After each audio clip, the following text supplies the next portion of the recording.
So there we are, training methods. So if the employees have to be trained, then what kind of methodology should be, applied for training the employees of the company? One is off the job training, one is on the job training.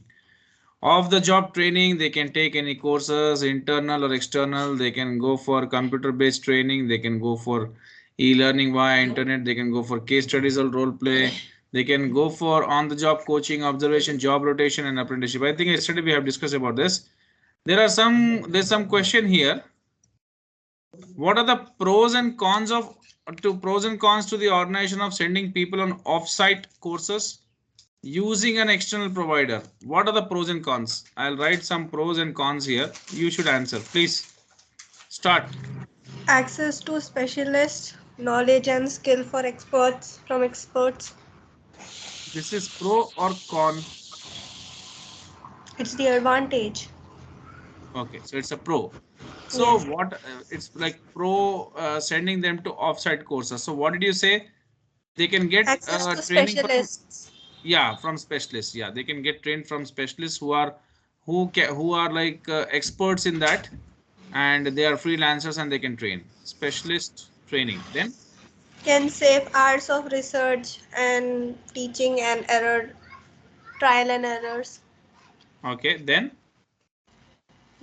Cons can be time consuming, costly and extra efforts. yeah, time Cause consuming. problem with current work and workers. Yeah. Okay, some of the points covered. Next, internal training. What are the pros and cons of individual of on the job training by an internal employee or manager? Yes, take the initiative. If you become an employee in the future and you work in a company and you're trained by your manager, then what is the advantage of that and disadvantage of that? Please. Cost reduce compared to Cost, external. cost reduction. Yes, and content can be customized as per the needs. Yeah, customization. Company are in control of time and duration of the training. Yeah, yeah. They have, like, I can say the control. Okay, control of time. Yes.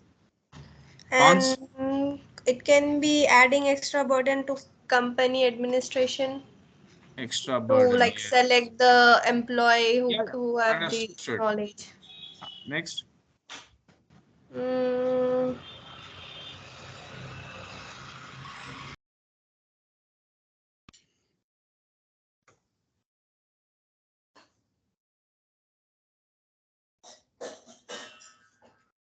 Next. Anything else? time consuming. Time consuming.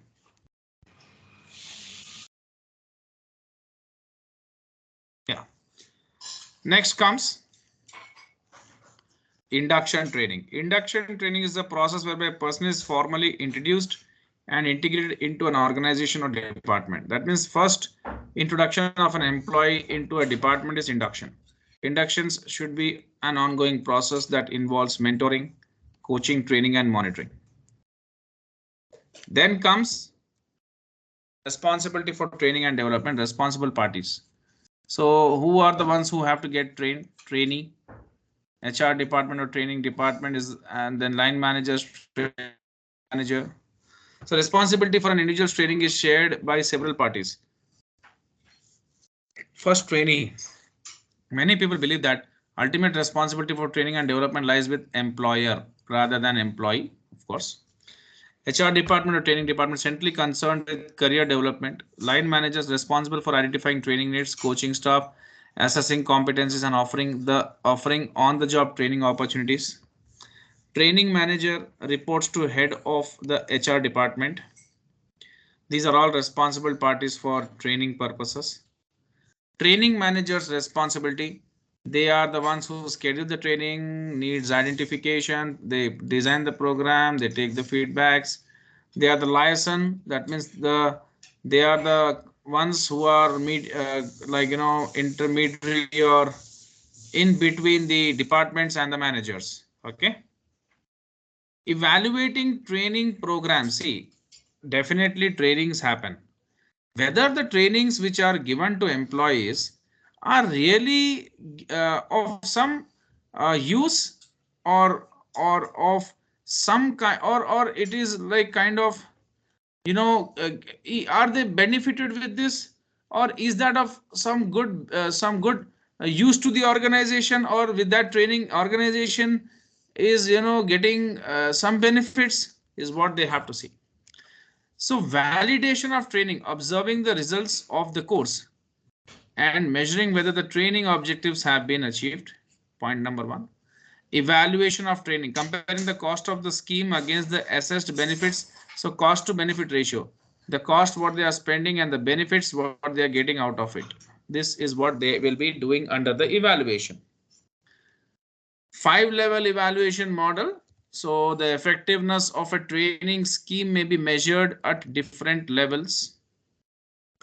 See, at different levels, they'll be checking whether the training which they have given is, you know, like how is that? Okay. What is the impact of that training? What is the level of that training? What is the quality of that training? Everything has to be seen. So trainees' reactions to the experience, these are usually measured by post-training feedback forms. This is one of the ways of evaluating the training process.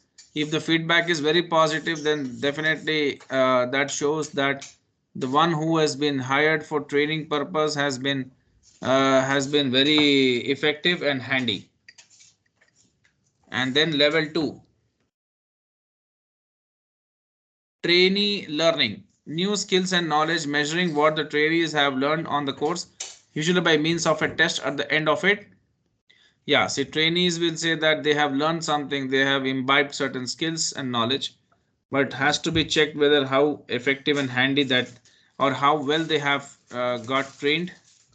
Level 3, changes in job behavior following training, observing work practices and outputs, how they are applying that, skills in their jobs. Impact of training on organization goals results, seeing whether the training scheme has contributed to the overall objectives of organization in terms of quality, productivity, profitability, employee retention, and so on.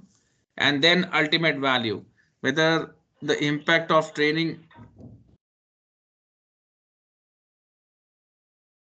on the wider good of the organization in terms of stakeholder benefits, greater social responsibility, corporate growth, survival, etc.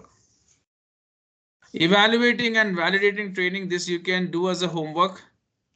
Then comes the development. See, development is not something which happens at the initial stages. First you learn, first you imbibe skills, and then you apply them, and then with the passage of time you gain a lot of experience.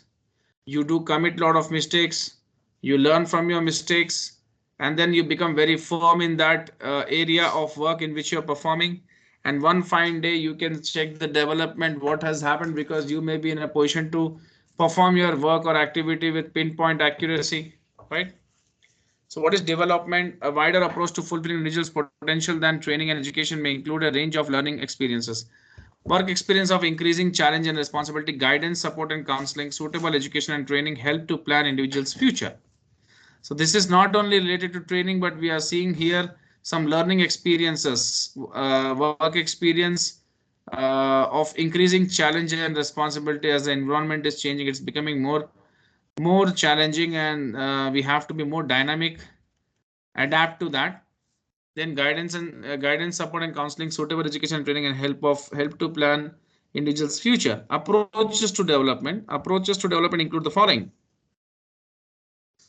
Approach: management development, improving managerial effectiveness. So if we want to see whether there is a good development in the management, then we see that some improved effectiveness, what they can like show through a planned process. This may include development of management leadership skills or competencies, management education such as MBA programs, and planned experience of different functions, positions, and work settings. in preparation for increasing managerial responsibility. So improving managerial effectiveness through plan process. So how the managerial effectiveness can be improved? There should be a good plan for that. That includes development of management or leadership skills. If at all required, they should be educated. They should get management education with some MBA program and planned experience of different functions, positions and work settings in preparation for increasing managerial responsibility. Career development. Individuals plan career paths. The trend for de-layered organizations has reduced opportunities for upward progression. So what is happening? De-layering is what? There can be a lot of layers of management.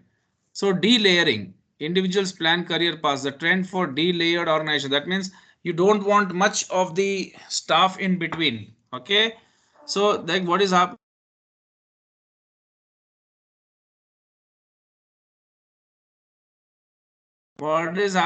is, what exactly happens if at all, this is a junior manager and he has been given a very good opportunity of his own segment. Then what happens then he may be getting lot of experience, gaining lot of experience, because greater autonomy and greater responsibilities have been given to them, right? Opportunities may be planned for sideways lateral transfers, secondments to project groups, and short external secondments and so on to offer new opportunities. Okay, that means first it has been given to someone and second you get the opportunity. Professional development. So this was about career development. Professional development, like see, professional bodies offer structured programs, so that if you take up such courses, you get good qualification. There is a professional development. Personal development, you learn through your experiences, your skills, you apply your skills, and then if it works out, then it definitely you make something successful, and that gives you a greater satisfaction, job satisfaction, commitment and loyalty. So what are the hindrances to developing? What may prevent a staff member from learning or developing? If you can tell me some points. First of all, he should be enthusiastic. Okay. He should be, having, he should be, someone who should, just a second, just a second.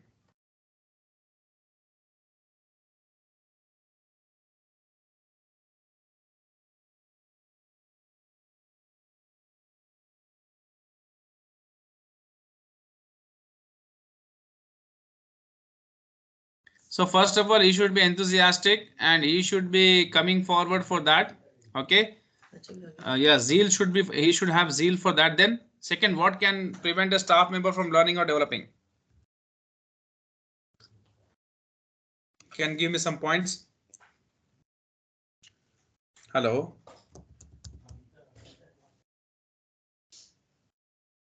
Yeah, I'm asking this. Can you put some light on this, please?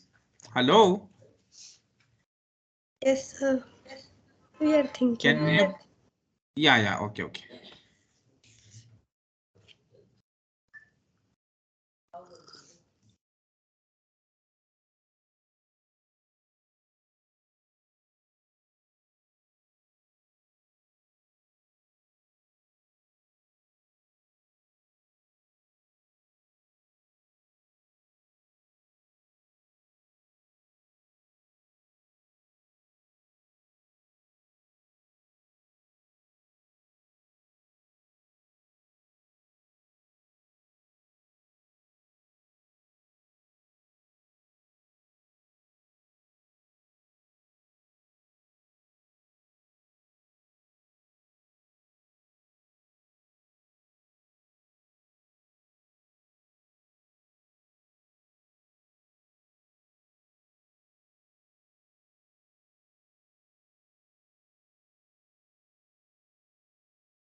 Lack of interest. Yeah, enthusiasm covers that. Next.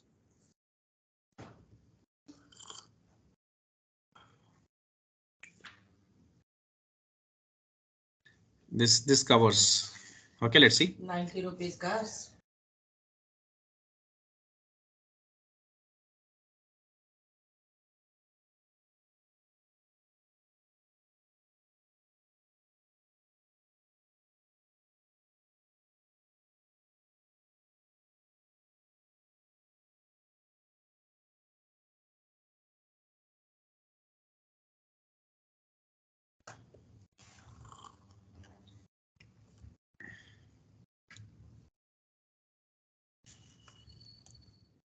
It's the activity, right?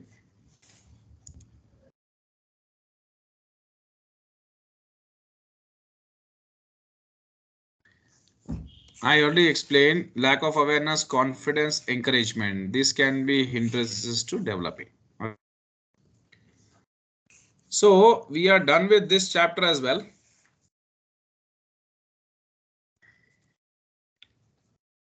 One, two, three. So we have done almost. Which chapter is what left over, Tanya, to be done? Hello. Hello. Tanya, which chapter we have to do?